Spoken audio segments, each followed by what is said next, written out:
Smart bidding versus enchères manuelles sur Google Ads, quelle est la meilleure solution? Je te réponds tout de suite. Salut, c'est Benjamin, numéro 1 en France sur Google Ads et aujourd'hui on va faire un match entre les enchères manuelles et les enchères automatiques sur Google Ads. Alors déjà, les enchères manuelles, c'est quoi? Ça te permet de définir un coût par clic maximum pour chaque mot-clé. L'algorithme ne dépassera jamais ce coût-là par clic et par mot-clé ou par groupe de mots-clés, ça dépend comment tu définis ta stratégie. C'est comme ça qu'on gérait les comptes Google Ads il y a une dizaine d'années, il n'y avait pas de stratégie intelligente, donc on réglait le CPC max par mot-clé. Le smart bidding ou les enchères intelligentes, ça n'a plus rien à voir.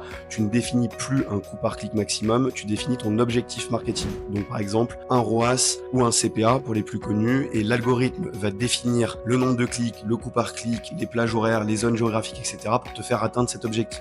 Donc globalement, tu ne regardes plus du tout le CPC, mais juste le résultat. Alors les points de vigilance pour les deux stratégies. Pour la stratégie manuelle, concrètement, il n'y a plus d'algorithme qui rentre en jeu. Tu diffuses un maximum avec ton budget et ton coût par clic. Donc tu peux brûler des dizaines de milliers d'euros en quelques heures. Concrètement, ça t'affiche tant que tu as du budget et tant que ton enchère respecte le marché. Pour le smart bidding, concrètement, le risque, c'est pas de dépenser des dizaines de milliers d'euros en quelques heures, mais c'est de pas avoir de profil de conversion suffisant. Au moins 15 conversions sur le compte. Sinon, concrètement, la campagne elle va caler, elle va même pas diffuser. Donc ça sert à rien. Alors, comment agencer les différentes stratégies? Déjà, quand tu lances un compte, je te conseille de le lancer en stratégie manuelle. Donc max click ou CPC max, le temps d'avoir des conversions. Une fois que tu as une trentaine de conversions dans le mois, tu peux basculer sur une stratégie intelligente sans objectif. Par exemple, maximiser les conversions ou maximiser la valeur de conversion sans ROAS cible ou sans CPA cible. Une fois que tu as plus de 50 conversions par mois et donc un profil de conversion solide avec des premières performances, tu peux commencer à les caper avec un CPA cible ou un ROAS cible. Attention, ne mets pas des objectifs trop hauts, sinon l'algorithme n'arrivera pas à les atteindre et la diffusion des campagnes va s'arrêter. Si tu as aimé cette vidéo, n'hésite pas à t'abonner à mon compte pour plus de tips en marketing digital. Ciao, ciao!